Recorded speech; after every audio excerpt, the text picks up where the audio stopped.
Maybe I'll give a minute or two just to, if anybody might be parking or walking in. I'll just give another minute or two. I do have a handout that tracks exactly with the presentation. Does everybody have a copy? Okay. There you go, sir. Thank you. Can you, Yeah, I'm done. All right, we might as well get started. Thank you for coming tonight about an update to the village comprehensive plan. I'll just go over briefly, the flow of the evening tonight, have some introductions, what is the purpose of the meeting, explain basically what a comprehensive plan, its basis in law, how we approach the exercise of updating the comprehensive plan here in the village, and then what are the next steps of remaining schedule. We are kind of like to use a football term, we're probably like on the 10-yard line, so to speak, but we'll see how things go with the comments. In terms of introductions, I am Jim Martin. I am a project manager with the LA Group and senior planner. I've been in the world of community development, planning, zoning, that kind of thing for about 40 years. So I'm happy to work on this project. We also did some grant work here in the community. The person that started the project was Tracy Clothier. She was an associate of mine. She has since retired, so I'm making sure that the project is finished. And then I'd like to go around. I know we have some village trustees here tonight. If people want to introduce themselves, I thought that might be appropriate just so people know that what officials are here. I know Elise, the village attorney. Next. Jim DeSalvo. Yep. Melanie. Melanie Bowden. Okay. And back there is Gary Phillips. Gary Phillips. Okay, anybody else that I missed? Because I'm not fully aware, so, okay, good. All right, so that's the introductions. Okay, so let's just get right into what is the purpose of this informational meeting. Now, a comprehensive plan in New York State law is not required, but state law does provide some guidance as to what constitutes a comprehensive plan, and I'll get into that. But it's guidance. It's not mandatory. It's not mandated. So the whole idea in the way the state set it up is to give local communities some latitude as to what they see their needs are. And they can have varying emphasis on varying topics or subject matter. So they give a lot of latitude and a lot of authority when it comes to local planning to the local communities. So you'll see that's reflected here and what was done with the update. And then what I'm going to do is just briefly go over the projects. I think you guys have all had a chance to read it. It's been online now for I think about 6 to 8 weeks. And we're not closing down the comment period tonight either. We're going to keep that going. Here you go. There's a couple handouts. There you go. okay. Yep. Sorry about that. Okay, so what the purpose of tonight is, it's just to get comment. And again, this is not a required meeting. We're not yet in the finalization queue, so to speak, of getting the plan into a mode of adoption. When that happens, we'll schedule an official public hearing, and there will also be an environmental assessment required that the trustees will have to go through, and then they'll be at a point of actually considering a decision of adoption. So we're kind of, this is like a preset or just an initial meeting to get some public reaction before we get to that point of that final required public hearing. So what I'm going to do now is explain a little bit about the importance of a comprehensive plan and the overall scheme of things in the community. This is an excerpt right out of village law. Municipal law in New York State is divided into basically 3 parts: city law, town law, village law. And as a village, obviously, we're covered under village law. And what it says in the middle of this paragraph is that the basis for zoning should be your comprehensive plan. And so that's why a comprehensive plan, in addition to I think it's a very healthy process to go through. Residents of the community come together, they express their concerns, their needs, and it's just a very good dialogue that occurs among residents and the local government. So on that basis alone, it's a very good exercise to go through, but in terms of, functional importance, the comprehensive plan is the basis for your zoning law. So the order of things that's being done here is we're doing the update to the comprehensive plan. We'll get into some discussions about, particular changes to the zoning code that are appropriate. And once the comprehensive plan is adopted, as I just described, going through that public hearing process and the decision of adoption, then the trustees will consider, on the basis of the recommendations in the comprehensive plan, what specific changes to make in the zoning law. Because the zoning law can do it plays a large role in determining the direction of the community, how land uses are managed, what types of intensity of use you have, obviously where uses are allowed, where they're not. So it plays a very important role, and the comprehensive plan as a basis for all that is an important piece to that overall process. So, as I mentioned earlier, comprehensive plan, it can be, a wide range of things based on state law. There is guidance, and what I got in this next chart that I'll show you is, this is like an explanation of the process that we utilize as a planning consultant based on those topics in the law. And you'll see here, I think, I haven't counted these lately, but I think there's 11 of them.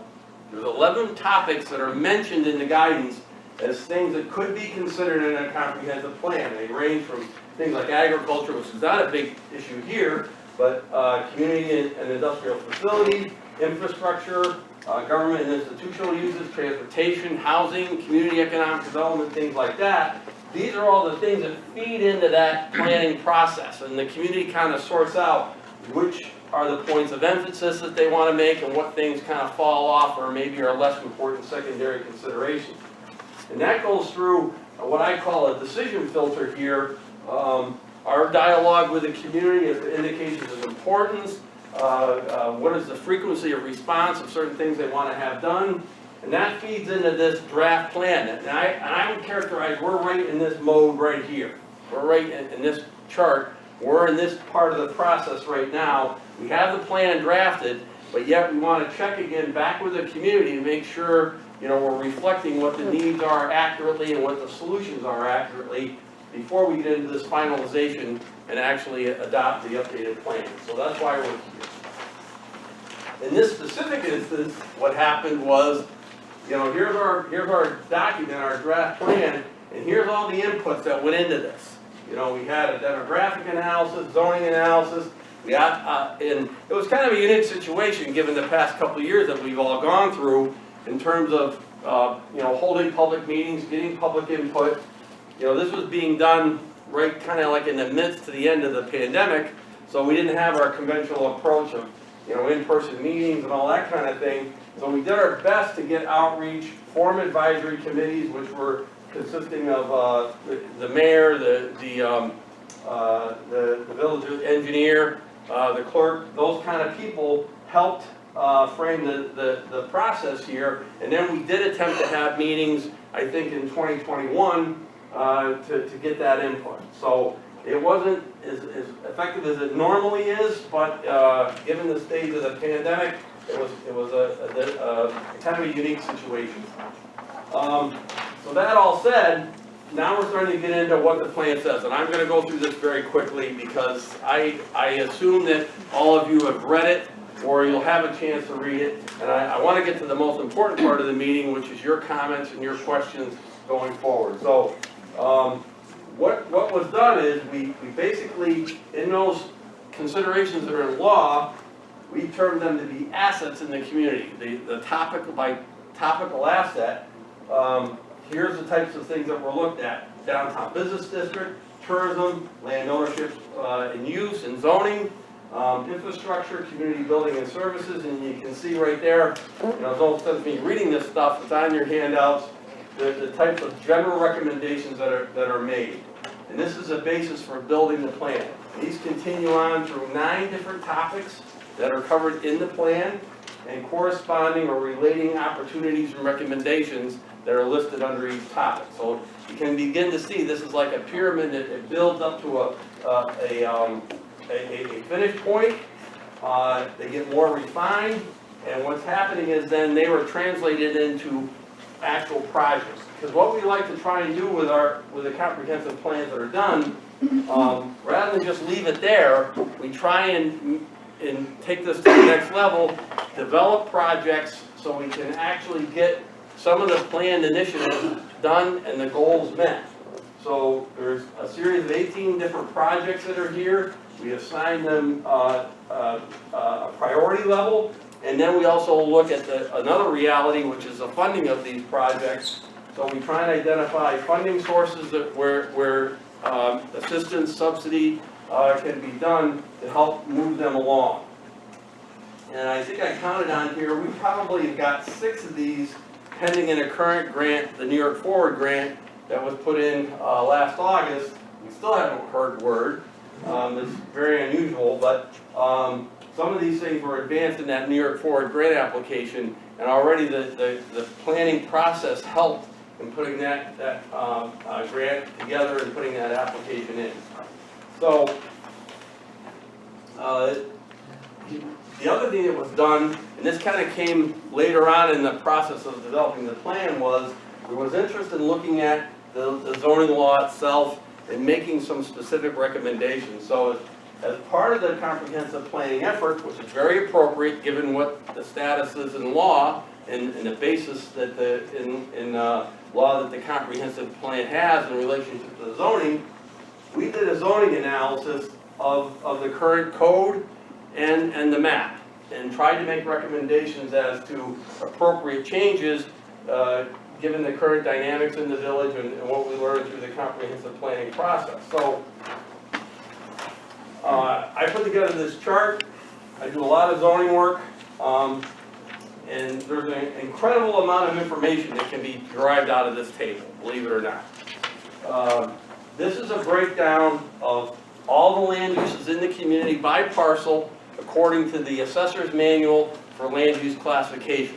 Because on everybody's tax record, there is a land use code, and they're indicated here. It's a classification system based on 9 different classifications, and depending on the 3-digit code, you can tell in a fairly detailed manner what is the land use occurring on that parcel. And now with the onset of electronic mapping, back when I first started, you didn't have this kind of thing. Here is a map of now these land uses color-coded onto the village boundary to a parcel level of detail. So we can begin to see now, what are the relationships between land uses, and once you have this, on this side, you have the current zoning map. So you can start to begin to see the relationships between residential uses, which are shown here.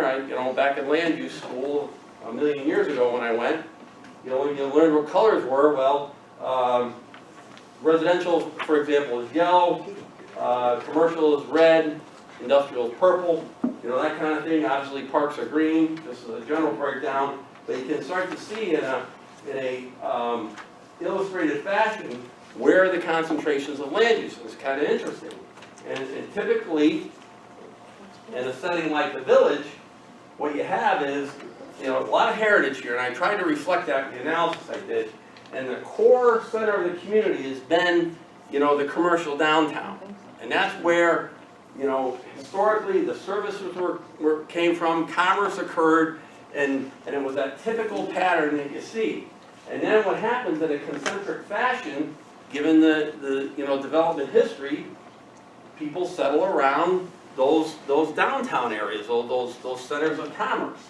And it happens typically, historically, in like a concentric fashion. But what you see over time, with the modernization and the onset of the car, that becomes fragmented. These roads and these travel corridors tend to break up that pattern, and it results in these commercial corridors and other uses occurring in these access ways into that center. So it fragments your residential areas. So, it's a very interesting pattern, at least for, somebody like me. I find that interesting. And the other thing that's very evident in all of this is residential use is the core, use to this community. It is a thing that needs to be maintained, preserved with a great amount of integrity. And the other thing in New York State, and it's kind of a unique situation, villages are very special places. It is the smallest form of municipal government, and it is a system that you just don't see. Because, again, a geek like me in terms of land use and zoning, if you look at the historic development pattern of municipal government across the country, when you get west of the Mississippi, you're going to find very little home rule. You're going to find very little power and authority in the municipal government. If you go out west and you go to Wyoming or someplace like that, everything's at the county level. You know, all the highway maintenance, the governance, taxation, all that, and the municipal governments have very, very comparatively low roles to play. So in the village setting in New York State, the way it works, you have an extremely close relationship between the people in the community and its government and what happens. So that's just a little, sidebar, but there is very important information here in terms of the breakdown of land uses, valuation, the relationship between parcel sizes and building size. Those are all important elements to this community that are in its heritage and deserve to be retained. So those are just some of the things that came out of the analysis. I further, break down those by parcel, and you can see here, residential is by far the most dominant use, and notably, even for a village, it's kind of rare, there is not one industrial use, not one. So that a lot of the taxation or commerce occurs through the commercial parcels because there is no industry per se in the village. So that's another interesting dynamic. Now, the other thing this sets up, and I tried to emphasize this in the analysis, is there is a definite relationship between the concentration of land use and the ability of the government to pay for itself. And that's based on the real property tax system. So what happens is, and I bring this out in the analysis that was done, basically speaking, for every dollar paid in real property tax by a resident in the average community in New York State, you demand $1.30 in services. For every dollar paid by a commercial or industrial land use in New York State, they demand 30 cents in services. So you can start to see the relationship and the dynamic between land use and taxation. So the greater the concentration of commercial use, now greater doesn't necessarily mean more. The lower the tax bill is going to be to the residential property taxpayer on average. So it's important for this commercial district that has long been the history of this community, that's got to operate at an absolute optimal level. And it's very important, given this concentration of residential land use, and it's to be maintained, that commercial use then, concentrated as it is, pulls that weight, that dollar it pays and only demands 30 cents in services. And in fairness, the primary difference in that differential between the 30 cents in the commercial and the $1.30 for the resident is the school tax portion of that. Because typically speaking, the smallest portion is the municipal taxation. So I don't want to misconstrue that $1.30 is like all village government cost. A lot of that is the school system in most cases. So it's important to bear that in mind as we approach zoning and land use as to what concentration of commercial use we have in relationship to the residential. Or at least go in with our eyes wide open, knowing what we're dealing with. So here's a further breakdown of the land uses by acreage. Again, these are the uses here, and you can see the concentration here is heavily dependent upon the residential, and that's fine. That needs to be preserved and maintained. And I get into all the summary and findings that were, you can read in there. And they're certainly in the document, there's many more actually in the document itself, in the analysis in the appendix. So that's what was done. I kinda got on the sidebar with that stuff, but it's interesting to me, and I think it's important to bear in mind and people to understand, the relationship between planning, land use, and zoning, and how it can even affect your property tax bill. So, we're at the point of questions and comments. What we'd like to do is leave the comment period open. So, for another couple of weeks, if you happen to have a comment that comes along and you think of it after tonight, this is not your final opportunity. You can send in your comment to Gina, the village clerk at Village Hall.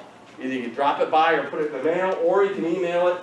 The email there is shown on the handout. So whatever's most convenient, but we wanted to leave the comment period open another couple weeks in case something, pops into your head that you want to comment on. So, but what I'd like to do now is use the balance of the time to, record your comments, address your questions. Some people came up to me before the meeting. They have some definite comments on the zoning, and that's good. That's what we're looking to hear about. So we'll just open it up. So, ma'am, you were first, and I'll get you next. Page 11, 2, Gateway Improvement Plan. Mm-hmm. Tell me what's that's going to consist of, or whereabouts is that gateway? The gateway plan was going to be an infrastructure aesthetic improvements. Where? The What gate, zone? can I get with you afterwards and so I don't? I'm just wondering if that's the gateway into Highland Falls, where the hotel is, down by Pelwood Lake. Yes, I think that's where it was Can you looking. tell me what you plan on doing there? If you can give me a moment, I can get to that specific project. Yeah. Can I see you afterwards and tell you? Well, what about the rest of us that want to hear about it? Yeah. Okay, all right, then if there's a lot of interest. I have my reasoning because I live over there and I'm fearful sometimes. I walk every day and it's not a good situation there. Okay, let me see if I can find that. That's Part of the gateway gateway improvement thing plan. is- the the DOT thing building is, sidewalk. He's had many, many years to clean up that property. The Pelwood Lake Association tried to clean this up years ago.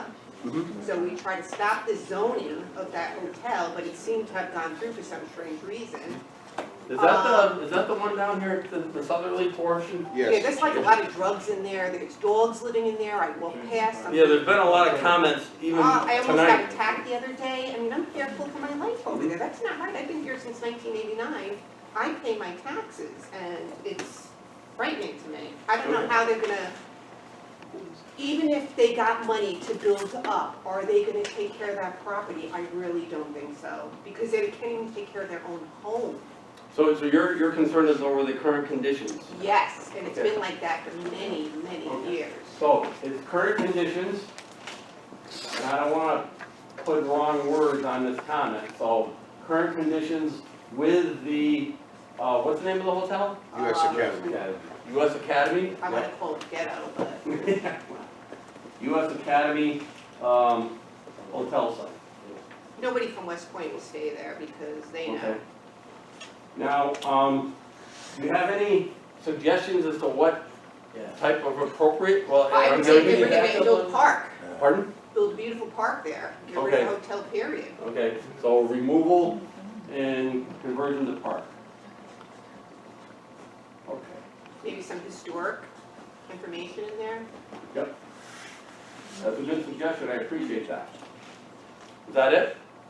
For now. Okay, and it won't be the last shot, but, yeah, go ahead, sir. I just want to piggyback on that. Norman Young, Yep. Mr. Breitenbach, no doubt. And can I make, everyone, it's so hard to pick this up on the sound system for the people who are watching on YouTube tomorrow. Can everybody come up in front and really talk loud so that they can hear? Yeah, sure. Yeah, that'd be great. Norman Young. Okay, The problem that we have is we fought this problem years ago, about 8 years ago, whatever. It was supposed to be left residential non-conforming. For some reason, 3-4 years ago, I'm hearing, never heard about it until a month ago, they changed it commercial. We as taxpayers in Pelwood Lake fought this with the Aristovs, and We thought it was all taken care of. Obviously, for some reason, it was changed that we never knew. This problem is related to being changed to commercial. Okay. Now, obviously, they can leave residents in there for as much as they want now. It was a 30-day and it was never enforced. This is what we've been complaining about for a long time. We want to see it go back to residential non-conforming. Okay. That's, most of the Pelwood Lake people want it to go back.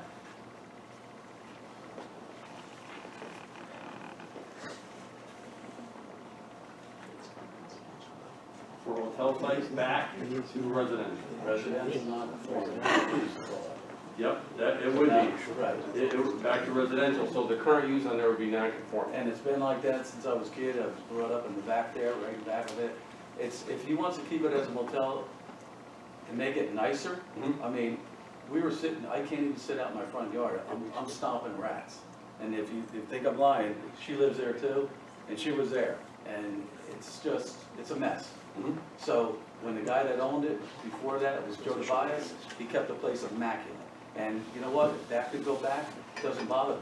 The problem that bothers us as taxpayers, that we get it shoved up our, I and understand. we are the ones that always have to deal with this problem that we thought was taken care of back when we had this problem back then. Well, what we can do in the plan is I can, write this up. Based on, it seems to be a pretty universally held, situation here. I can write this up, calling for that change of zone back to residential. Because one of the things we tried to do, if you've read the analysis, we're trying to make specific recommendations even down to a parcel level. So I can certainly put that in there. And then when the plan is adopted with that in there, the next thing that will happen is, the suggested zone change, I've heard already for this entire southerly piece of Main Street here, to take away this commercial district and including that area as well. Is That what would you're be fine suggesting? with us. Okay. That's what, And back to, just so I get it right, the R3 single family. Right. Is that the comment? Is that accurately reflected? Yeah. So what'll happen is then in the course of the events here is I have to go back and make changes to the draft based on the comments tonight, to the draft plan. I will do that. It'll work its way through the adoption process. And then the next thing that happens right on the heels of that will be the series of zone changes that are requested in the plan, and that would be specifically done. okay. All right, Right. that's all we ask. I mean, that kind of detailed comment is very helpful, especially at this point in the process, so I appreciate It's that. just not a good entryway for Highland Falls, and I honestly can tell you, no matter how much money you're gonna put into that zoning place, he's not gonna take care of it. Well, and I'm not gonna say, zoning is gonna be the be-all and end-all, but it is one element to this that can be done to help force change there. People are living there now yearly, there's dogs there, and there are people outside partying, and I'm kind of nervous to walk out there. Has that ever gone through any kind of planning board approval or planning review with what was put there? And Jim, what's happening is that there are some illegal issues that are going on. So it's residential, non-conforming, and the building department has, through years already, is having a hard time enforcing the rules, which there should be no long-term residents there. But the hotel itself has an agreement with the county that certain displaced people are Right, I've actually seen that allowed happen. Yep. to stay there Yep. long-term, and it's become an issue. I think the good thing that's happened about updating the comp plan is that the residents who live there did not even know that 3 years ago, that area was changed to B3. Mhm. So it has a potential to become even more dense. Well, I'm glad you came tonight and we can get this correct. And that's the problem that we all have here. Yep. And you know what, we pay our taxes, Right. we've lived with it, I mean, I don't even have to tell you, you can go to the police department and find out how many times they're called down there. I mean, they have ODs, there's all kinds of stuff. It's ridiculous, we shouldn't have to live like this. Have you tried anything with local code enforcement through because I think the town does the code enforcement for the village. I went a couple times, Ed, nothing was done. A few years back, I know, I'm not talking about now, but I'm talking about when I went, it was a 30-day rule. When that came up, it was wait until Walden had a problem, one of them had a problem, and I was told, and I'm not gonna say by who, they said that, let that go through the courts, we don't wanna get involved. I said, I'll come back, came back, he said, nothing, they can't do nothing. Eddie, I'm just saying, that's just how it is, and you know what we're going through down here. It's ridiculous, we shouldn't have to do this. There's no reason for us to do this. We don't hurt anybody, but it always comes back to that motel. And if he kept it up, if he kept the thing up, you know, none of us would say a word. Joe Tobias kept it beautiful. None of us even cared. It was beautiful to have. But now we have to worry about, like I said, she's walking her dog. Paula lives by it constantly. We can just go on and on and on. You know, and I have nothing about him making money. That's fine. But the problem is, we have to deal with it. Nobody else has to. And it's not fair.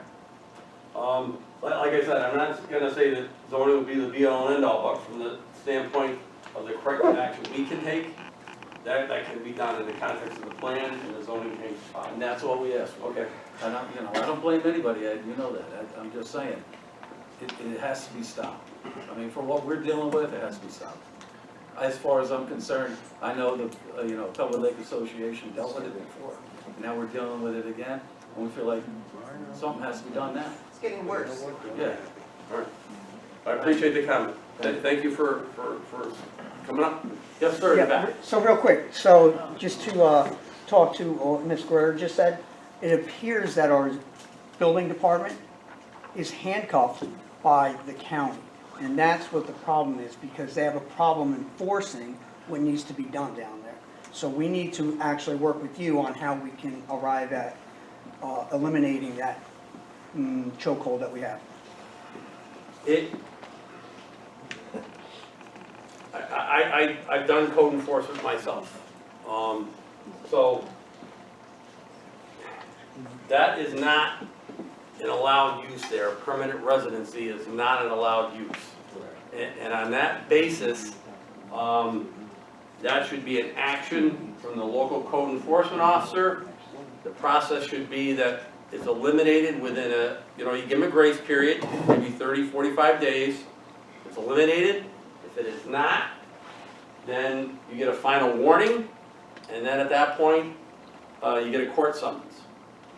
And then, what can happen or should happen, based on what I'm hearing, is there should be a judgment, a court order that says that that permanent residency at what is supposed to be a lodging facility is to stop.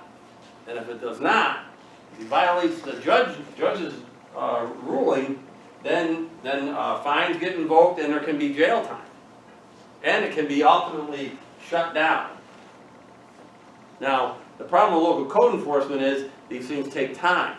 What I just described there is probably the better part of 6 months to a year, but you gotta start day one sometime and start down that path, so you start, working through the system and then, and come to that eventuality. And, I understand, there can be local politics and all that. I mean, the county's involvement here is the county involvement, but all I'm telling you is there is a local code enforcement issue here based on what I'm hearing, and there is grounds to start that action. And if it's not occurring, then that can be a dispute between the residents in this area and the town for not taking up proper code enforcement. And I'm not trying to stir anything up. I'm just telling you what the system is, right? Yes. Just a quick, I don't know that there's an actual, I would be surprised if there was an actual written document or contractual obligation between the County of Orange and US Academy Motel. I think what they do is they give information to folks who need temporary residency or temporary housing. They go by rate. So like if wherever the cheapest rate places are, they give them a list. But if there is something in writing from the county, I'm pretty sure the board would raise holy hell. I dealt with this. I was the community development director for the city of Glens Falls, and we had a hotel in our town called the Madden Hotel, and it was the exact same thing. It was a hotel right downtown, but it was being used by the county in referrals. They don't pay the owner of the hotel, but what they do is they provide a voucher Right. to the person who's in need of housing. It could be that night. I mean, literally, the things that were described to me is somebody comes in at 2:30 on a Friday afternoon, they have nowhere to sleep that night, and the housing agency at the county has a series of locations around the county that they can steer them towards. And they say, well, here's a voucher and here's establishments in the county that will accept this voucher. And off they go, and it becomes, though, the practical effect from a land use standpoint is that becomes permanent residency, and that's not what that facility is there for. Right, I And agree. it's a violation, you know, of its even its pre-existing status. And this is, there's people there 2 to 3 years. Yeah, There's not- well, it's not- that's, this isn't- it's this clear. isn't 30 days. Yeah, yeah. I thought there was a law. We It do. was supposed to be We 30 do, we days. do have one. We adopted And we- one for 30 days. I know that, Joe. Yeah. About, I don't know how many times Who I went and enforces tried it, to do though? it. The town. It's not being enforced. Town building department. So See, where are that's they a- then? That's a, You you tell know, me. that's another thing, you know, and I've mentioned this to the mayor in It's already in passing in the service. past. This is where it breaks down when you have, you know, a county-town, you know, relationship here. If there are recurring code violations, it may be worthwhile for the village to get their own code enforcement officer. You know, Yeah, there you go. and there's all sorts of ways that can be done. It doesn't necessarily need to be, you know, full-time, permanent position. You know, it can be part-time. You know, it's something that, you know, you can gradually start getting into the cost of it, in other words. So, but you can take back your own local code enforcement. You don't need to be necessarily delegating that to the town or sharing that service with the town. You can certainly take on your own code enforcement officer. So, you know, my experience is, in a community as active as Highland Falls, there's a number of code violations at any given time. If a person takes on that role, there's a bunch of things they can start on, and you'd fill up their time very quickly. I work in zoning administration on a contractual basis in a little community up north of the town of Morone in Saratoga County. That's what they just did. The town hired a part-time code enforcement officer at 20 hours a week. He came out of the sheriff's office, he's a clerk in the sheriff's office, and he does local code enforcement. And already, he's got 3, 4, 5 court cases, you know, he's taken, you know, the violations to court. And that's the progression that needs to happen. Okay, so where do we go from, I'm sorry to interrupt you, so, say that's true, now tomorrow we can go to the town and tell them to take care of it? You gotta go to a village meeting. If you wanna do something in your area down there, you have to go to the village meeting. No. A Okay. code No. enforcement officer is work for both the town and the village. And not to throw crap in his face, the guy is inundated. Right. He is Oh, I'm inundated sure with he is. work. I'm sure he is. In You fairness, I'm can't sure he go is. around writing tickets to every Tom, Dick, and Harry. The way you initiate this is go to a village board meeting, and then the village board is around here, and jump on their ass with respect to all this zoning right here. You have 3 zones that were changed in there. Mhm. This used to be B1, now it's B3 down to Cousins Avenue. Then it goes down here to around Walker Avenue, or Yeah, Walker's right here. Walker's right here, but it changed to B1 all the way down through this area. Right. Now, there is no zoning map. This map here, you might as well throw it in the trash, burn it, whatever you want to do with it. Because we don't have a zoning map. We don't have a zoning map that shows you basically anything. This stuff right here, if you took all this B1, you don't even know the depth right here. So now, this area right here, where you're talking Walker Avenue, all the way to where basically the hotel is, now that was designated as B3. Mhm. Because right where your little Joe DeBias's motel was, Right. they're supposed to put a big hotel there. Right, they were. Multi-story. Stopped it, yes, And that place has been a crap hole yes. since God knows when. Try living there. I don't live that far away. And this is what's going on here. That's What's number your one. name? I'm My sorry. name is Edward Dunn. I live in Highland Falls. Okay. And now, we can go right down the list here if you want. You have, reading your comprehensive plan on page 11. You have all these things that have been accomplished. Now, why do half of them concern West Point? West Point is not in the village of Highland Falls. They don't want anything to do with the village of Highland Falls. You have all these accomplishments down there. We're building a $250 million barracks, $350 million, whatever they're building. Parking garages. None of this stuff the people of Highland Falls have the ability to use. You can't go to West Point to an event and go and park in their parking garage that they're gonna build, because you have to have a certain pass to get in there. You can't even get in the gate without having a pass. Well, this is, a lot of the stuff that you got in this plan is a bunch of BS. Then you got the waterfront walkway. You say you don't have enough money to buy the railroad station down there. So you want to wait for grants, wait for grants. Well, something else, that'd be another way that you can get purchase this property. As a matter of fact, you got Buttermilk Falls, which is, the town was originally named after Buttermilk Falls. Now you got all that garbage on there going to a hydroelectric plant that's not any good. It should be ripped out so that the falls can come back to life again. And you build a walkway down there, which goes past the Perry property, past his oil tank, and connects that ALO property, which is part of the Hudson Greenway, or whatever it is now, where you're gonna have all your walkways and all this other BS. But you don't have one idea in there about that. Okay, well, With respect to your zoning, you get into the B3 zoning. What is it, what's the lot size for B3 zoning? It started out for a hotel at 350 square feet. That was started, that law, matter of fact, when all this stuff changed, was law number 1, 2020. All right, that's when that changed. So all this stuff changed. So now it's gone through like 3 iterations. So it went from 350 square feet. Then it was changed to 2,500 square feet. Then the big move was for 850 square feet. And then it's back to 2,500 square feet. Do you think in this B1 zone here, which is a commercial, that you could put dwellings at 2,500 square feet and have a businessman make money there? That's why they're not going to come into this village. They're not going to come here if they can't make money. If you can't make money, why are you going to put up a building? Who are you going to rent to? You're going to rent to somebody for $3,500 a month? Doesn't make it here. You don't make those kind of living wages at West Point. so what do you think is a good square Well, footage? what we determined, I'm on a planning board, we determined 850 square feet. Okay. But right now, you got a joke. What is it? What is it now? You're the mayor, Joe. What is it? Why are you, How many first square of all, feet? Ed, first of all, Ed, calm down just a little. I'm calm. You got me calm. Really? Yeah, that's right.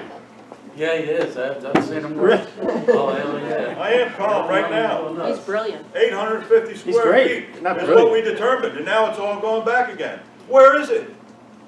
Where is it? Elise, you should know. You're the lawyer. Jimmy, you should know. That's what the comprehensive plan's gonna deal with. Comprehensive, No, no, where did it no, deal no, with no. it? I didn't see it. We're in gonna the change it. comprehensive What plan. are you talking about? We No, talked no, about it the no, last here. 3 years. We changed it to 2,500. You're telling me that this is the final revision to the comprehensive plan? No, it's not. No, It's Ed, not. no, Ed. You're about 2 years late. Well, it says final draft, so I can It see says why it final, yeah. confuses people. It says Yes. final draft, It says yeah. final Look at it, it draft. says final draft. It's still a draft. It's not a draft. That's why we're having this meeting. This is what these people in the village board are gonna vote on.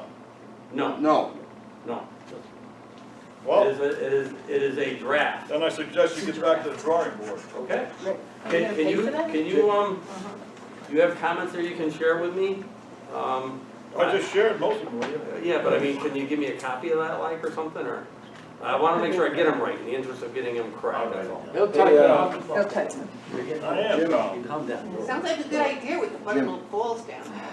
Well, you can't see Buttermilk Falls unless you take a All right, vote. listen, the only answer I can give you right now, first of all, you're right, okay? I have so many people stop me, I can't say every day, but a lot. Where's the falls? Well, I tell them where it is and how to get there, but we all have to remember, it's totally private property. Like, you can't see it from public property unless you're on the river. I sincerely wanna. You can't see it from I wetland, wanna know where it goes. But it would make sense to put a nice walkway down there. but it's private property. If you're gonna buy private property vis-à-vis the railroad building, why can't you buy a strip along there? Why can't you make a deal with Richie Perry about the property that he's got down there by the oil tank, which will bring you right up to Buttermilk Falls? You can even lease it, there's ways around it. Just to clarify, the current law, which was voted on by the board by majority 4-1, is back to 2,500 square feet for a B. Then you got a vacant lot down there now. That's another thing. You talk about hotels. There's a hotel that's already got a site plan for up on the hill, up on Route 9W where O'Brien was. Yeah. Beautiful I've seen that. hotel, Yeah. beautiful hotel. They did do improvements in the village. All right, $500,000 worth of improvements. But that hotel hasn't come out of the ground. You got a hotel right down the road here. Correct. That's supposed to be built. That hasn't come out of the ground. Yeah, and you talk about cellular service. We got no cellular service. Why not? You can't go down Main Street and make a phone call in your car or on a cell phone without it dying by Mountain Avenue and you lose your call. That's because one person with Article 78 is holding up over 6,000 residents of these villages and towns. Oh, wait, that's not what we're here for, we're not here to Well, discuss no, that right now. that's all part of this. That's all part of Well, this. that is a little too close for comfort for me anyway. I don't know why anybody did look on top of Mountain Avenue where the water filtration system is where no houses are up there. Instead, you wanna put it where I live. Okay. I don't want it. I just want to get back to, we've had a couple of hands up here in the back. I'm sorry, I didn't know which one was first. This young Yeah, lady. yeah, go ahead, ma'am, go ahead. Yeah, Olga Anderson, resident of Town Falls. I think my concern is what you mentioned, that you had input from some kind of advisory board, some kind of advisory committee, and then you mentioned that it was a couple of board members, town board. I think you had a very narrow set of inputs, and you really need to open up a true project steering committee that's comprised of residents, that's comprised of a chamber, businesses. Let's get a real cross-section of the community working with you. None of this should have come as a surprise to you. If you had done that kind of cross-sectional interviewing and not gotten all your feedback from only certain sources. Plus, from reading the comprehensive plan, I mean, I looked back at some other documents and literally word for word sections of previous reports were copied and pasted into this one.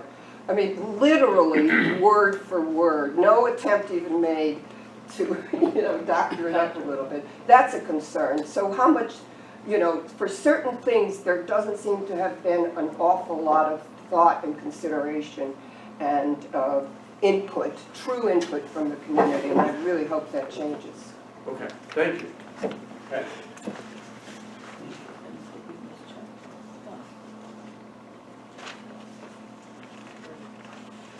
I'd like to build upon that comment if you don't mind. Yeah, poor Jimmy's been So, waiting. you know, Poor guy's so got his- I won't take long. I'm not gonna take as long as the public system. Okay. It's all right. You got a great. Now, go ahead, go ahead. Here on page 8, it says public outreach.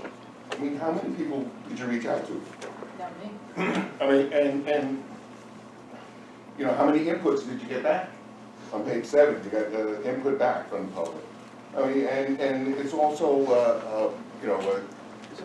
Fort Montgomery is part of the community. They should have at least some input. West Point visitors, football people, I guess not, I don't know. But the community, besides this, which is, 20 people show up, is not enough. We need a lot more input. You need a lot more input if you really want to write a good comprehensive plan. And that's it. Well, I Go mean, ahead. on that comment, Smith, Mr. Dunn, Mr. Genero, many of these people sit in planning board and zoning board, and Mr. Ramus, and a few times that I went in, there's one person in that room. So, it's easy to throw the, No, I'm What to fine, I'm figure fine, out, believe Jim- me, I'm fine. No, wait, no, Jim, I because- don't blame people for coming here and No, with passion. but the problem is what you see right here, 15 people at this meeting because we thought that it was a final draft. All right, well, okay, I have go, some things. finish your comment. Okay, so, you identified additional comment period, and you were basically vague on that, so it would be better for everybody here that you identify next month and then the following month, or whatever that may be. Well, So we need to, have the ability to rally the troops in the event that well, you know, in my opinion, and this is a discussion I have to maybe have with the mayor and the trustees, but I don't wanna force this and I don't wanna rush it. And my main interest here is making sure that we have a quality product, you know, that the community can embrace and work with. And quality meaning it's representative. And if we don't have that, then that's a problem, especially with a comprehensive plan. So I have no problem with hitting the pause button here and doing as I think was suggested here in the formation of, you know, a steering committee and this doesn't need to be long and lengthy and dragged out, but, you know, maybe have an intense, you know, series of meetings with that group, truly representative of the cross-section as suggested, and see if we can salvage out, you know, some representative comments here, and not force, you know, this So, through a adoption process. Jim, I would say that that's what we expect you to do. And my concern is that if people don't know that this is gonna happen in a month again, everybody. Well, see, that's your One- point, One that's your second, point. I need to finish, please. Nobody Yeah, even go ahead. knows a meeting. Okay, so what happens is everybody gets on with their lives, and I never read Town of Highlands, and I never look at Channel 23, and then, you know, by accident, someone calls me and says, you know, there's a meeting tonight. So somehow, some way, we have to try to define those 3 days. Well, whether it is- and my you know, thought process here and hearing all this, and this is just reacting at the moment is, yes, the steering committee would be a good idea, and let's try and get that cross-representation. But even if you do that, as I think you're suggesting, you run the risk of falling short. So the other thing that can be done here is, there could be a survey done, you know, and we can do a mailer, you know, and so at least, you know, most of the residents in the community will be confronted with a survey. And at that point, if they don't want to fill it out, I don't know what to tell you, but at least they had a chance to directly participate. And so that may be another, you know, item worth considering in terms of an expanded public outreach here. Yeah, the only criticism I would have to that is, other than Mr. Dunn or Mr. DeYoung or Mr. Smith or a handful of people here, a lot of this is not understood by the general public. And the need to look 20 years in the future is probably the main reason why we're here now. Well, I can tell you, you know, I've done a bunch of them. And if you do a survey, your response rate is probably gonna be between 10 and 20%, okay? Now, you know, we all, you know, see polling and things like that. You know, you see, you know, nationwide presidential polling done of 900 people for a national election. So if we can get a 15 or 20% response rate here in the village, that is a very representative sampling. And I think, I agree with you, you're not gonna get 80, 90% of the people send the survey back, but I think you would get a very representative sample and you get some really good guidance. That combined with, you know, a formation of a steering committee, and let's have a couple more of these meetings then. You know, I'm not opposed to that. My main point is, I want to do a quality product here, and I want to have a document that's representative, and I want to, there's a lot of options here as to how we approach it, and not, there's no one system of doing a comprehensive plan, one size fits all. In this community, certain things are going to work in terms of trying to extract public input, and other things are not. And I want to concentrate on those things that are going to work. And I sincerely want to try and reach people who want to be involved in this or have a comment to make, and let's get it into the document. and reflect it. Can I So, continue, Jim? please? Yes, go ahead. Okay. You identified assets on this 1 through 9, whatever it was, and I was surprised to see that you did not identify as a detriment the size of this community. Okay? You know, the fact that we have 1,000 homes in here As a detriment. as a detriment, and that's our tax base. Yeah. And the fact that I saw the biggest problem with that is that 50% of those homes are owner occupied only, 50%. Actually, your Highland Falls in that regard is better than most villages. It's hard, you know, that's unbelievable. I had no idea that that was that, It's oftentimes in the 30-40% range where you see the conversion to rental transient housing. I mean, so it's 55-60% rental transient, and then only like 40%, permanent dwelling for homeowners. Jim, this comprehensive plan has been paid for by the community already? It was funded, and I should have said that, it was funded 50% state grant, or a grant from the Hudson Valley Greenway, and $10,000 from the village. It was a 50-50 match. But, again, as I said to Melanie, because in all honesty, Melanie, I think, I'm not gonna speak for you, but you're kind of upset with this. You know, I don't think it's her favorite document, let's put it that way, Right? to be quite honest. Not just Melanie. And, well, okay, fair. Fair. No, and So, I wanna do a quality product here, and I'm not gonna walk away. I'm not gonna, say, well, no, it's gotta be a change order, I wanna finish this, and we contracted to finish it for a certain amount, and we're gonna finish it. And if we need to go back and redo some of these steps, then we gotta redo that.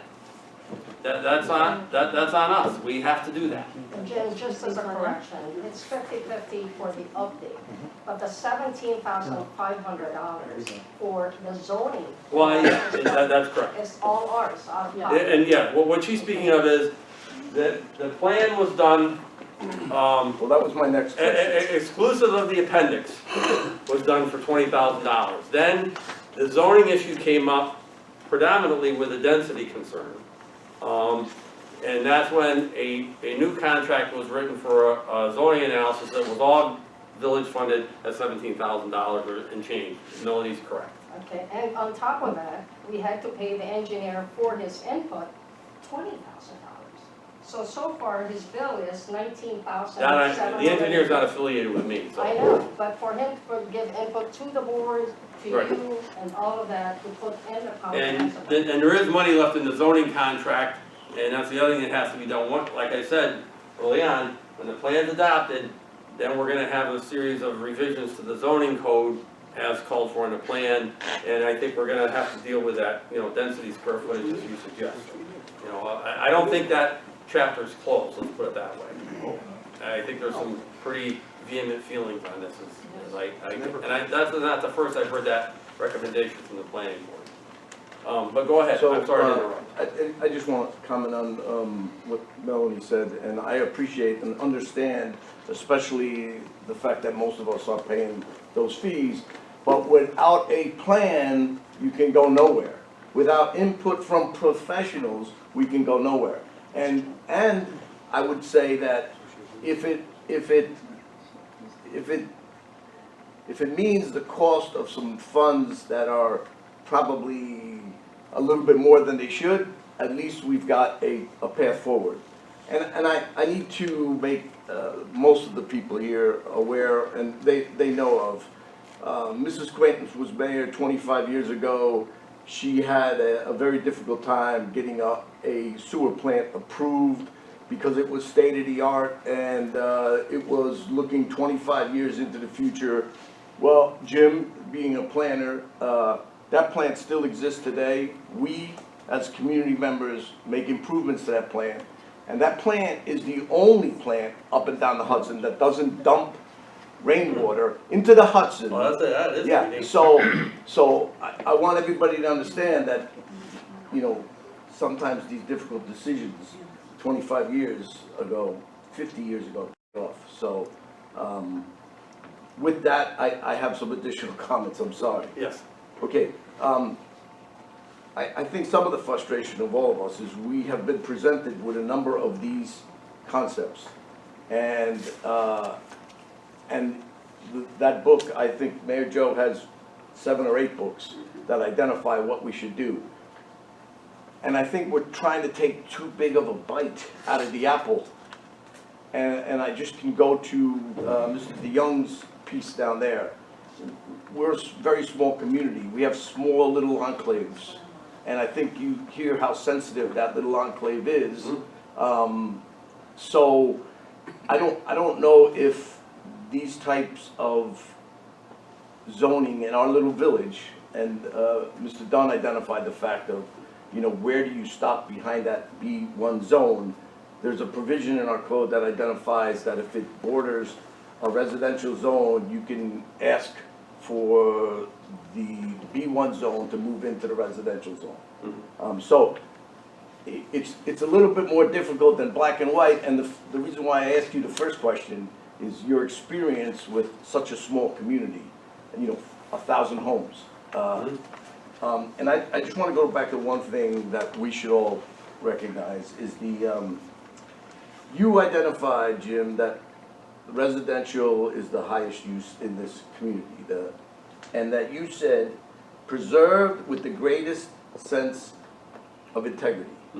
That's exactly what Mr. DeYoung and these people who live around Pellwood are talking about. So, you know, it's easy for me, I say it as a community, that maybe we made a couple mistakes here.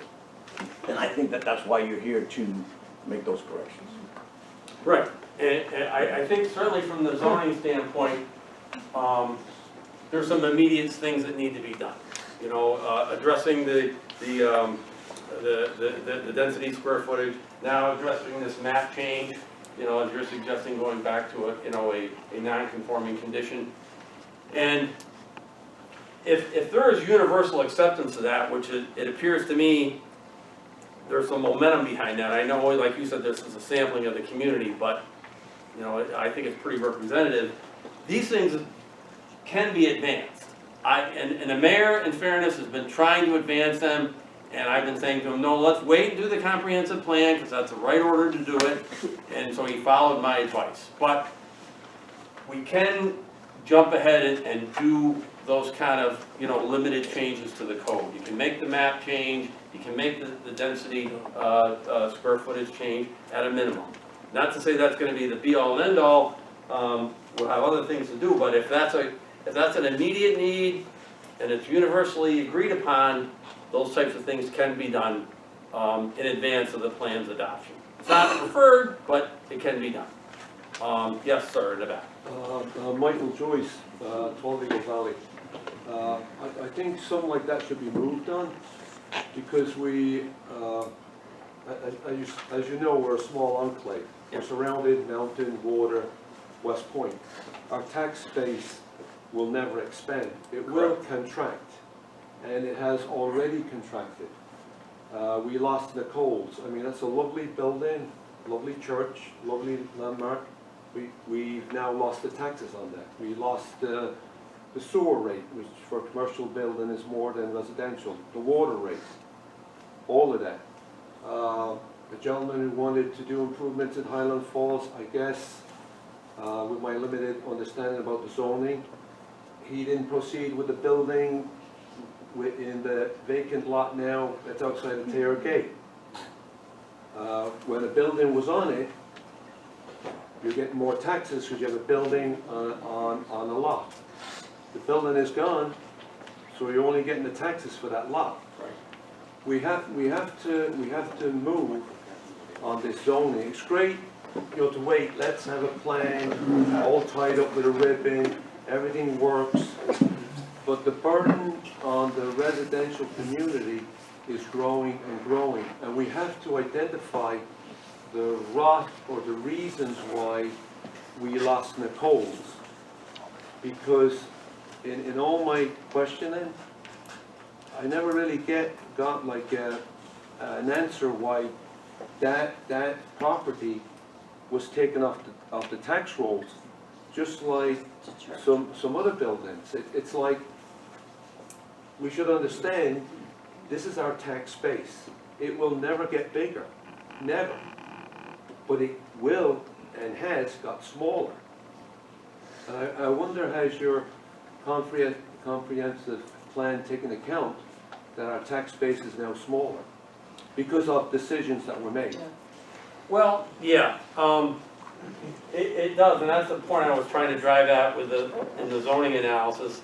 And, you know, and when I was younger, a million years ago, I used to think that, well, you just gotta have, you know, a commercial tax base, because people, you know, people are only gonna wanna pay so much tax. But, you know, I'm coming to discover, you know, in a lot of the smaller communities that we work with, there is such a, you know, pleasant quality of life, I'll get to you in a moment, that, you know, people are willing, not maybe pay a lot, but they're willing to pay a little more to maintain the quality of life that they're used to, you know, and a standard of living that they're used to. And that's the point I think we gotta come to here, at least that's my sense.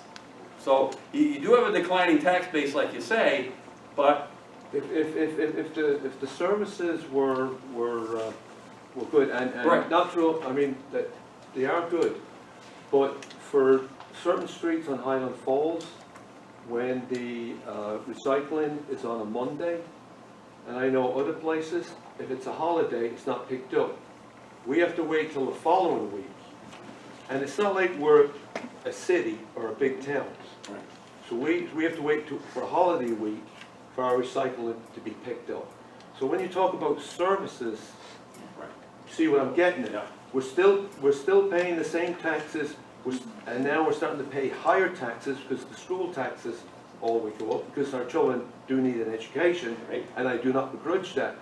But when decisions are made where planning wasn't put into effect, because now our infrastructure is old, so that infrastructure has to be taken care of because of our tax base. Taxes are going to go up. Right. And there are people who have had to leave here because they lived here. They couldn't afford the taxes once they depended on a fixed income like Social Security. Right. So what And you're I've saying heard is they'll that pay for before. the quality of life, yes, but then how do you throw somebody, it's ridiculous. And that's, I understand that, and that's unfortunate when that happens, and we're It's all wrong. trying to, you know, to avoid that. We don't want to have anybody have to leave, so, yes, sir. And I'll get back to you, he has his hand up. Yeah, Jack Jenner, resident of Highland Falls, chairman of the zoning board. I want to get back to specifics that are in the plan and are good news. This dagger into the heart of the village. The plan recommends that this B1 down here be changed back to R3, which it always was. So that'll solve a lot of what you're getting to. I'll get to that. They would recommend that from Walker, right here, up to Glen Road be returned to R3, which it always was. Just going north from Glen, there's 3 more houses till you get to Villa, and that was always in the R3 as well. So I highly recommend that those 3 houses be included and take it, put back into R3. Yeah, I've heard tonight, your recommendation for going a little farther north with that. Yeah. And then the other recommendation tonight to go farther Okay, south. so that gets us up to Villa Parkway, and then going north from Villa, there's more of this B1, and that used to be R5, and the reason is there's townhouses here, there's Dr. Perry's old office, there's the Windhaven condos. This is mainly R5, so I recommend that area be returned to R5. So we get all of this from Walker North, R3, R5. I mean, I don't see anybody could object to that. The other thing is that down here, this used to be B2, but now all of this is B3, and I see no reason whatsoever for us to have a B3 at the south end of the village. It should be returned to residential, which it was. That'll solve Mine. your problem. Right. Shouldn't be B3. And one of the major reasons, I pointed this out before, this is a very dangerous intersection. You have school buses heading south to Fort Montgomery, you have school buses heading to the high school, you have 16-year-olds with their brand-new driver's license driving to the high school, you have people pouring into West Point to go to work. There's no reason to put high-density housing, which B3 would allow, down here. There's no room. No, Really, if you think of it. it's there's- just that there's two lot. houses there. Because you've got the church, Yes. Bobby Fallon's place, another two And houses. Dempsey's house, Yeah, and then and the police the department, police department, and then you've got that, motel. yeah. So put that back to residential, which it always has been. Correct, That'll solve a lot of your problems. correct. So he's got some good stuff in here. You know, things Yeah, there are some good that stuff, work. but there's, But you I gotta- agree with the comments about weeding out some of the outdated stuff, and we can get there. Can I say one other thing? Why can't we, I've tried, we've got, some of the contractors got together, why can't they put a walk for the kids to get over 9W on that bridge? We got together years ago, and we tried to get that, and they said there's not enough kids walking across that bridge. So, I think that's very dangerous. so a pedestrian bridge? Yes, I think, or something for the kids. All right. I see it every day, that I would like to see it. Now, we've had a discussion about density. They say 850, it's 2,500. We've been back and forth on this. It's always been 2,500 in the village. And that, he makes a good point here, that people want to maintain their village character. And the 2,500 fits right in with it, and he recommends it. And you think it should be 850. Yeah, And what I said months ago to this board, to the town village board, was, if you want to change it from anything other than 2,500, you got to do the study. Ms. Guerrero didn't want to pay for the study, and I said I agreed with her. I didn't think we needed the study. Leave it at 2,500. But if you want to change it from 2,500, you got to make sure you know about the water, the watershed capacity, the water plant capacity, sewer capacity, sewer infrastructure, water infrastructure, traffic, noise, police, parks, all of the things that go into that, and that's what I hope this study will show. But now we've had, let me finish, we've had 2 out of the last 3 years, we've had water emergencies. The water trends, if those trends continue with the weather, you're going to have plenty more water emergencies. And if you want to go to high density, you're going to need a whole lot more water than we have now, plus we have commitments to the town. So you would need a study that shows what we can do with the water we have and all of those other issues that I raised, like traffic and noise and police and crime and everything else. And he raised one other point. He said that high-density residential requires 1.3 times, was his factor. Now, if you want to put mixed-use development into the north end, into the B3 or anywhere else, if you want to put that in, mixed use means residential as well. And residential doesn't pay its way. So you've got a dilemma there. You go to high density, you've got these huge buildings which change the character, and you made a big point, you've got to maintain the character of the village, because that's what the people want. But if you put in people in apartments, then it's going to cost money to pay for the services that will inevitably follow. Now think about this, if you vote to change the density without doing a proper study, you're doing a stealth vote to increase the taxes on everybody else in the village. You're doing a stealth vote to raise their water and sewer bills someday. You're going to be impacting the whole village in ways you can't even imagine. So you've got to get this right. You can't just change the village because it's good for developers or builders. You got to follow the money. Who benefits? Yes, if somebody wants to put up a building, sure, they're going to want to put up the biggest thing they can and consolidate lots and everything else. It'll change the character of the village, which is important to the people who live there. They want to, this is a government community. They want that. No, I If know. you're going to put that up, big buildings, you're going to change the character of the village, and it's going to cost every one of us money, and there's going to be, all of the issues I raised, water, sewer, police, infrastructure, crime, schools, parks, everything, all of that, you've got to take into consideration. So who benefits from high density builders? Yeah, they can maybe make a profit. If there's a few people who own some properties in the north end of the village, they can make a profit, but the rest of us are gonna have to pay for it. So you gotta think of that before you go changing anything, and that's all I have to say, and that's it. I do wanna talk about changes to the code itself. Okay. The only thing I would add, as a consideration to what he just said is, high density does not necessarily have to be married up with large mass of building on the landscape. In other words, it doesn't have to be, 5, 6, 7, 8 stories. I think to me, what I think, after all the things I've looked at, the appropriate level here would be, consider the 850, but within the limit of a 3 or 4 story building. Because under any circumstance, from what I've seen, it's just not appropriate in this community to have 5, 6, 7, 8 story buildings. It just isn't. Agreed. So it is, to me, I think it's kind of like a compromise, threading the needle a little bit to say, maintain the building mass and the size at 3 or 4 stories, but within that, you can have your 850. We're not putting 850 then in, 100,000 square feet and 7 stories. We're putting 850 within, I don't know, maybe 4,000 or 5,000 square feet, and there's a slight increase in the resulting residents. So that may be the compromise position. And you gotta have the water. But you gotta, diligently maintain that height restriction, no variances, that kind of thing.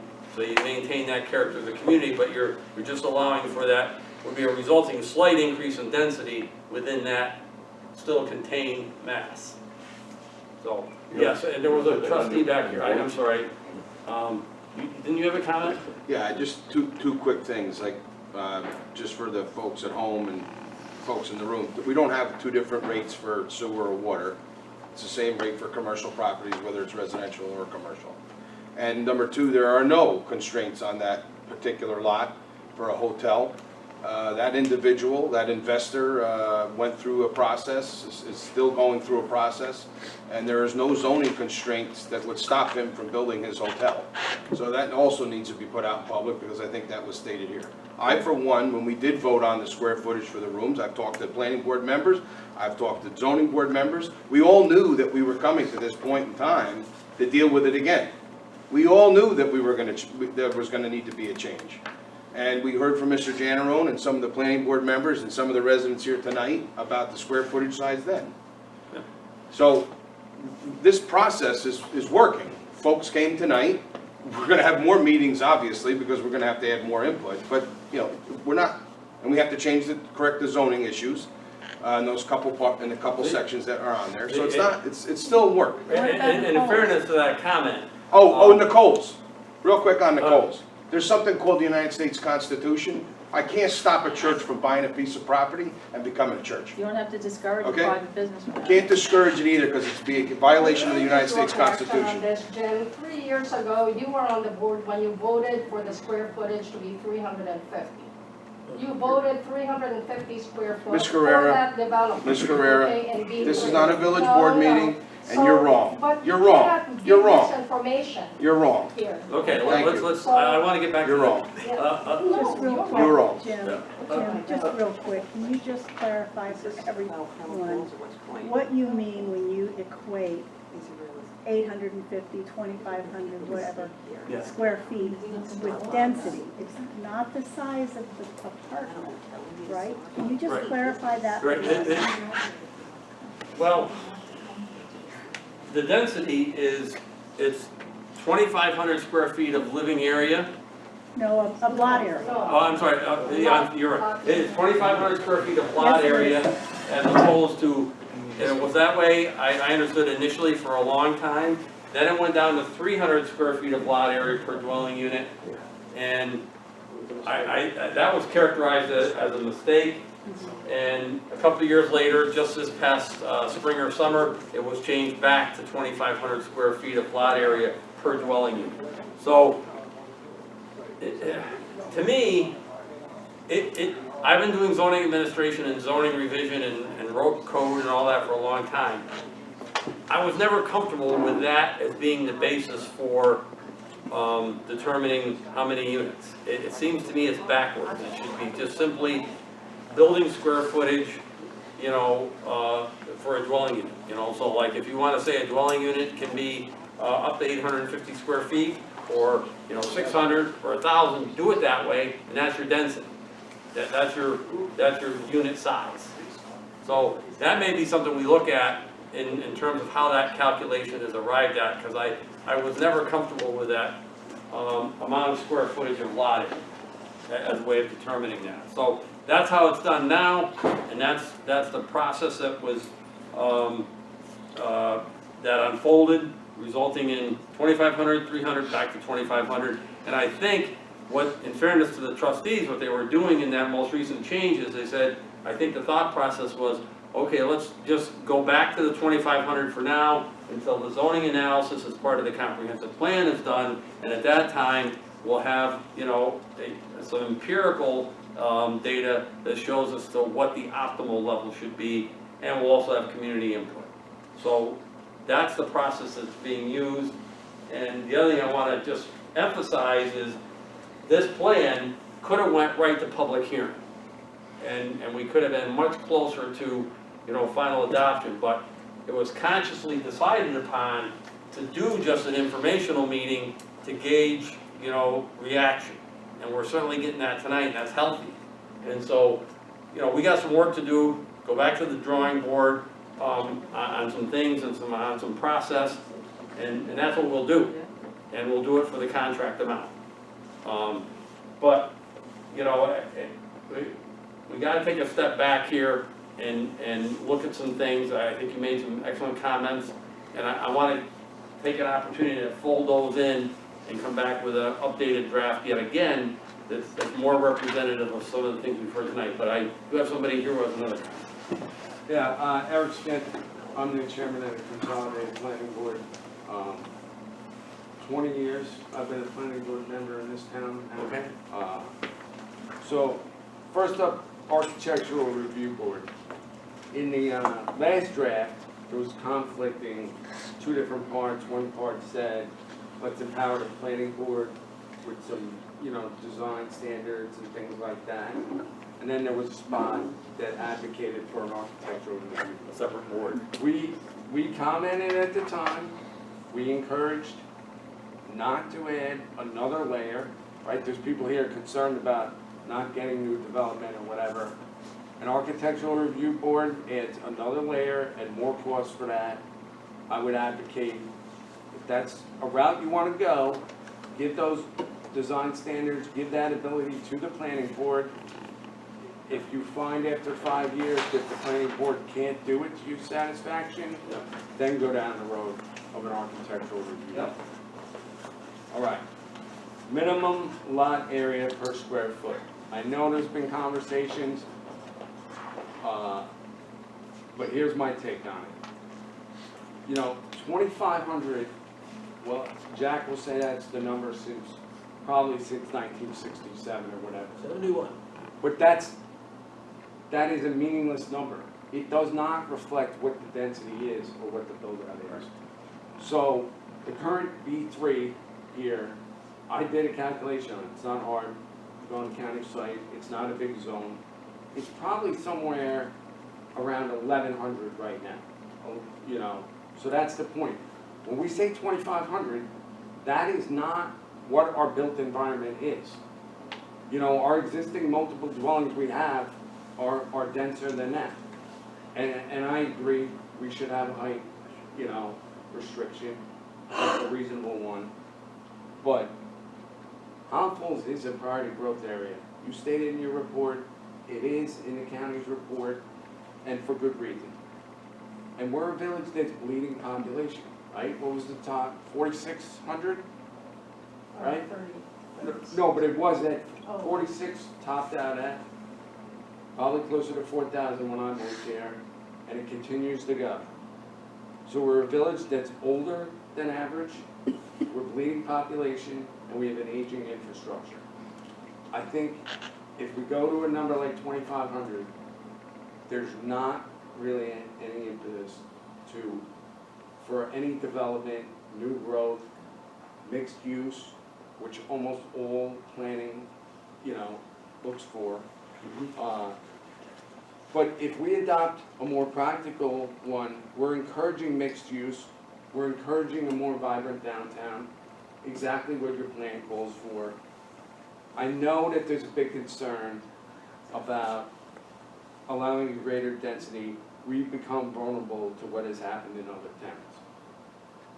But I'm gonna make the case that if you're a thriving community, you're not vulnerable.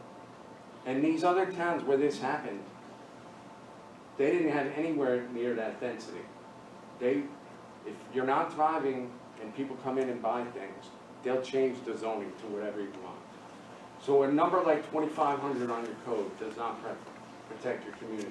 I think it just keeps us from realizing. If 850 is too low, maybe it does need to be 11 or 1,300, and then if we're gonna drop below that, Jack's board can weigh the reasoning on that. Well, But the other thing to to my- remember too is that even if it were adopted as we've seen, these things are never set in stone. They're I not. mean, this can be something that can be revised if the horse gets too far out of the barn, you can revise it back up or down. But my point is, 2,500 is a number that does not represent the built environment. It could hurt us going down the road if we have opportunities for new structures and things like that. I would add, although we lost things, we did actually have a church come back on the rolls. So, but Jimmy's right. There's no way you can zone out religious use anywhere. Can't you in the encourage a United States. business to stay?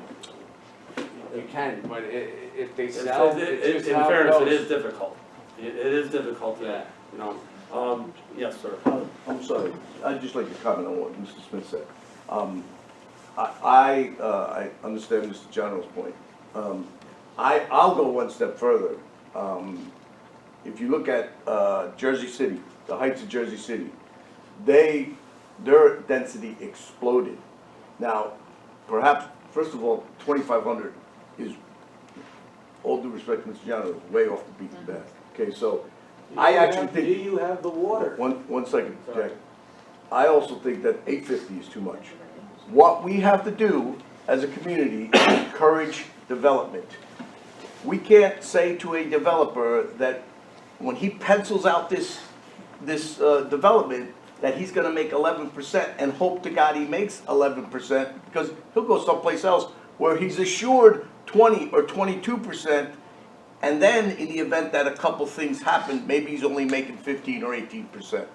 So, listen, all of us, many of us have lived in this community for a long time, generations.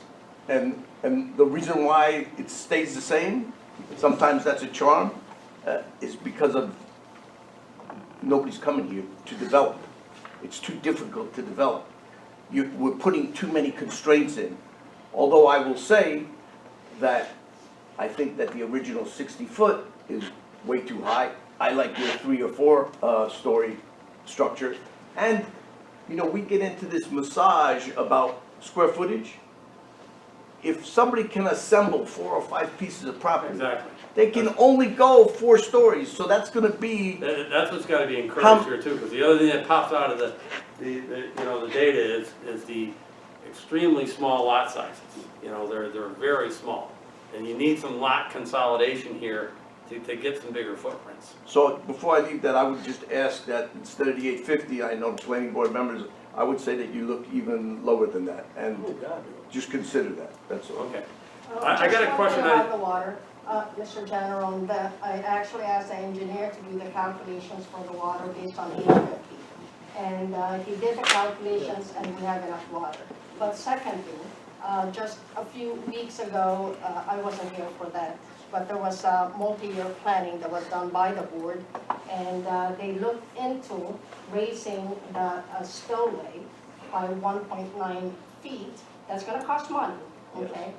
That's right, but that would be a solution for this drought that we've been having every every year for the past couple of years. Would- So would there's planning for it, I know, but but as it is, with the calculations the engineer did, if the density were 850 square feet, there's plenty of water. That's And not, I don't that's have the not, numbers, but I that's can not the have them do it. $17,000 we paid for a study. And my point is that we have had 2 water emergencies in 3 years. The climate is getting warmer and warmer, and we're gonna have many more and more of these. We owe water to the town by contract, and there's only so much water you can collect out of our watershed. And you gotta have the water, and if you're gonna go high density, which you're talking about, that means more people, more water. That's my prime concern, but all of the other things that I raised as well. Police, schools, sewers, everything, but you gotta have the water. And the climate's changing, let's face it, folks. I'd just like to comment on Jack's Water, and many of us know in here, and I'm sorry for bringing this up. We owned 17 lakes out on 293 that the federal government owns.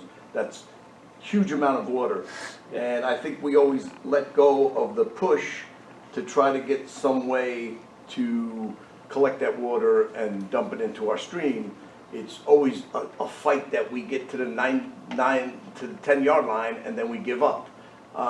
So I understand Jack's concerns, but I look around and there are lakes all around us that was our property until the 1950s. So there's got to be a way that we can. That's in the back. Yeah, so I have done calculations as well, and I have brought it up at meetings. And I did a simple spreadsheet on it, so we can add the square foot print that would be utilized, and then we need to look at the bedrooms. So how many bedrooms is it going to be? 2-bedroom apartments, 3-bedroom apartments, 4-bedroom apartments, and that's what the water calculation needs to be based on. Right. Because that's what the county bases it on, 110 gallons per bedroom per day. So now you have to look at, if you're going to have this high density, what size bedroom units are they going to be? And that's where you will find out that if we went with the 350 at 4 bedrooms per unit, and it's happened. It happened up here. They consolidated 7 lots. It'll happen if we have 350. People are going to come in and they're going to buy because that's where they can make the money, all right? And they're going to put in these high-rise, as high as they can based on our code, and they're going to put in 4-bedroom units. That's going to turn into over an extra 100 million gallons of water that we will need. Now, will the watershed produce that? Therein lies the question that we need to have answered. Okay. Mr. Ramos, you were one of the trustees who voted for 350 square feet in 2020. Miss So why are Guerrera, you Miss coming Guerrera, with this Miss calculation Guerrera, right now? that was an error that is getting fixed now. Okay, all right. Now, let's keep it calm. Yes, sir. Michael Joyce again, 12 Eagle Valley. I hear everything here, and I'm hearing about the fabric of Highland Falls, the fabric of a village. What makes a village? People that were born and bred. I came in here, my sons were raised there, I'll be a blow-in long after I'm gone. But what makes a village is generations after generations of people that were here. These people are leaving because they cannot afford the taxes. What is going to happen, because our infrastructure is crumbling, the water, the sewer, taxes will have to go up. The people that will eventually settle in Highland Falls, if nothing is done, is the people that can afford the rents, which will be military people who get paid to live out on the economy. That's what's going to happen. And I'd like to see anybody here dispute this with me, because our infrastructure is crumbling. There's a water leak every month. Well, And thanks to DPW, they're great guys. They're out there at 4 o'clock in the morning putting a Band-Aid on something that needs to be overhauled. So the only way to do that is increase taxes. If something isn't decided on, to keep these families that have lived here for generations so that they won't be taxed out of their homes. Okay. I have a question I'd like to pose back to the group here, because you seem like, you know, at least some of the people here seem pretty skilled in zoning, or they've heard of it. How does everybody feel about the provision of a planned unit development clause? I want to comment on that, please. That is the smartest thing we could do. That is the smartest thing we as a community could do. Let the market come here and say, this is what our recommendation is. Then Mr. Smith, Mr. Dunn can say, no, we don't want anything to do with that, and the village trustees can do that, okay? And I don't know where it fits, but there's a couple pieces that, on face value, it says it's perfect, right? But I think that's an Eric's property. You're only talking about one property that would fit into the No, PUD. no, I'm talking about, I'm talking about allowance village-wide. But there's a lot of ways that PUD can be written, and for those of you who don't know what it is, I'm referring to a planned unit development. And it is a clause in zoning that is, it's a very flexible tool. In other words, when a PUD is approved, it is like a new customized zoning district for that proposed project, all right? My gut tells me that it would be a good option to have. It doesn't have to be applied everywhere. You can restrict where it can be applied, or you can allow it village-wide. You can say it has to have certain component parts to it, you know, like mixed use, residential, commercial, or any mix of that.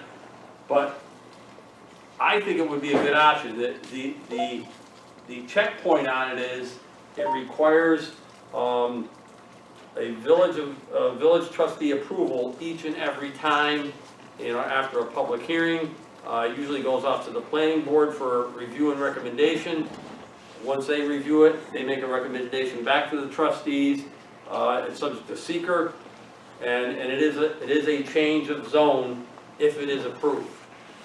But I think it would be a useful option to make available for this community.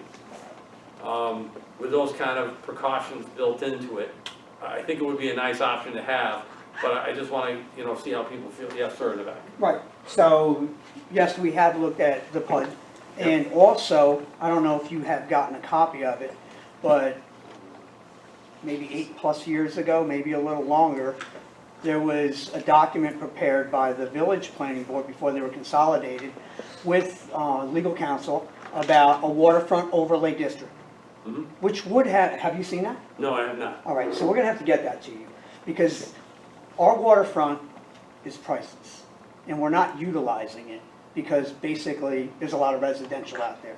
So we looked into all of this when we came up with this waterfront overlay district, and it would be a floating district, which gives the village board the first option for somebody to come in, present their plan for what they want to do on that waterfront, and see, and we have parameters set up as well. If the village board thought that that was a good idea, it didn't interfere with the properties around it, and so there was steps that had to be taken. Village board had the first shot at saying, yes, this is a great idea, then they send it to the planning board and it goes through the process. I think that's something that you should look at for this as well. Okay, all right, I was not aware that district was, you know, proposed. It got thrown at the bottom of the pile, so. Okay. So that's something we can explore. So, it's getting late. I mean, I don't want to shut people off. Is there anybody who wanted to comment that didn't? Jim, I came here to comment on a specific zone, R3, and I'm sorry that I got caught up in all of this. So, Yeah. R3, I own a piece of property that has an R3 behind it. It's a vacant lot. I had a military officer come in, met him downtown, wanted to build a mother-daughter. Actually wanted to build a two-family. In-law apartment like? In-law apartment, because he comes up here half a dozen times and his mother-in-law and father-in-law wanted to stay here. And I said, I don't think I can build it in an R3, however, I may be able to build a mother-daughter. And his comment was to me, he said, Jim, I'm Jim also. Yeah. he said, I love my mother and father-in-law, but I don't want them living with me. So the point I want to make, Jim, is that there are 20 or 30 parcels in the R3 zone that have the ability to support a two-family. And instead of taking big bites at it as apple all the time,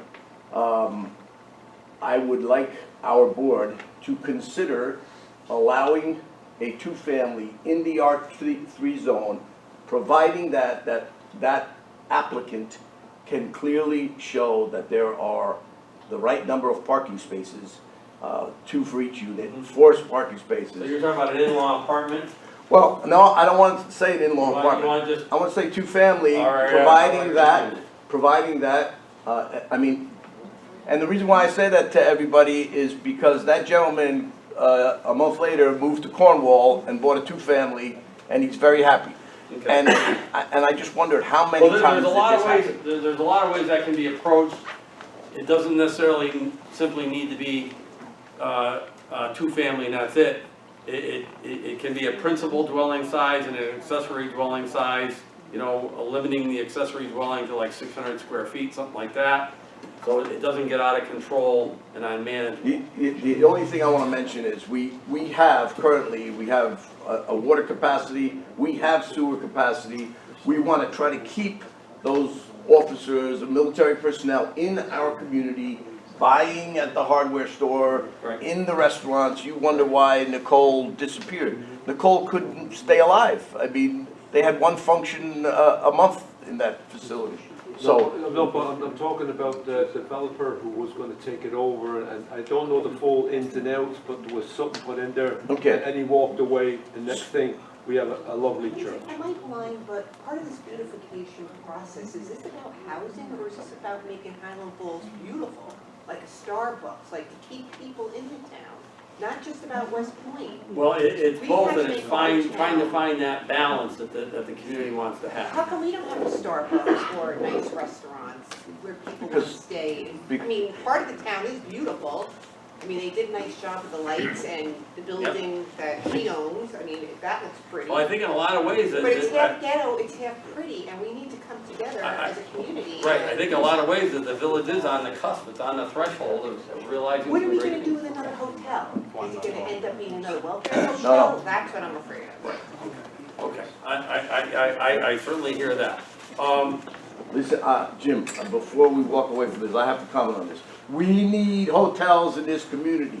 The reason why we need hotels is because a new hotel will drive that hotel right next to Mr. DeYoung's out of business. They are just barely hanging on. Without a new hotel, they will continue to just barely hang on. Why don't we knock that one down and build a beautiful hotel? We can't. I'd like to Then you've already. Yes, sir. I can't hear because I'm deaf in my left ear at the moment. I'd like to clear something up. The right people in this room are here. I keep seeing village board meetings where they talk about the empty lot and why is it empty. Planning board chairman's here. It was approved 3 years ago, before COVID, or maybe it was in the beginning of COVID. He came for an extension every year, and he's gotten that. So he has, when he went to get his demo permit, the village board met down there a couple of times, along with their attorney, along with the town attorney, along with the street superintendent, along with a bunch of other people. He went through a lot to get that demo permit, and when it was done, he went through a whole lot to get it to where he could take the rentable fence off of that property. Now that property is vacant. One of the functions of town government is to assess. So when he went in for his reassessment, he beat the time frame once a building was removed to be able to declare it as being a vacant lot. That's why the taxes went down. And it would be really nice if that were mentioned at meetings, that that's a vacant lot that used to have a building on it, not just negligence on a part of the town assessment department. Anyway, Mr. Minicoz is the owner's name. He also has a church down the road. That was approved probably 6 months ago by the planning board. The building department is waiting for him to come forward with whatever he wants to do, turn into a restaurant. Nobody's heard from him. I'm gonna call him tomorrow, because this lot down here, he still requires 35 spots. He never got them. He only provides 65. He needs 35 more. He was gonna lease with the Village of Highland Falls. I don't know where this all at. but it's not with the Town of Highlands Building Department. So if there's anybody here that disagrees with that, I'd like to clean that up right now. Okay, I understand your points.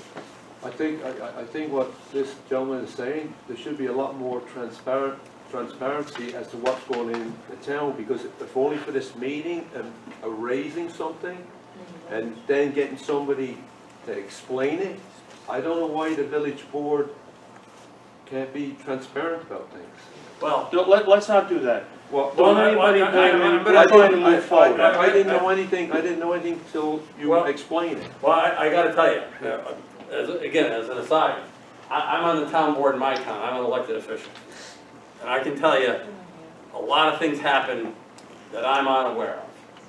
You know, a lot of things in the development community occur, that the town is the last to hear. So, I will just point that out. Okay, so, I heard mention made of a steering committee. There's some pretty active folks here. Is there anybody willing to serve on that committee if we had one formed? Gentleman in the back, ma'am, it was your idea? That's what happens when you have ideas. But now, in fairness, I'm not talking about like, a lifetime commitment here, a meeting every week. I'm talking about, something over the next 3 months, maybe we can do it via Zoom, something like that, and make this as convenient as we can, but yet have an avenue into that input, And that we need to cross feed you section. some additional names of people who aren't here, Right. like chamber. Right.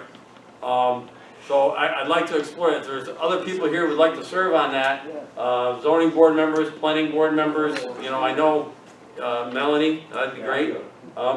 Great.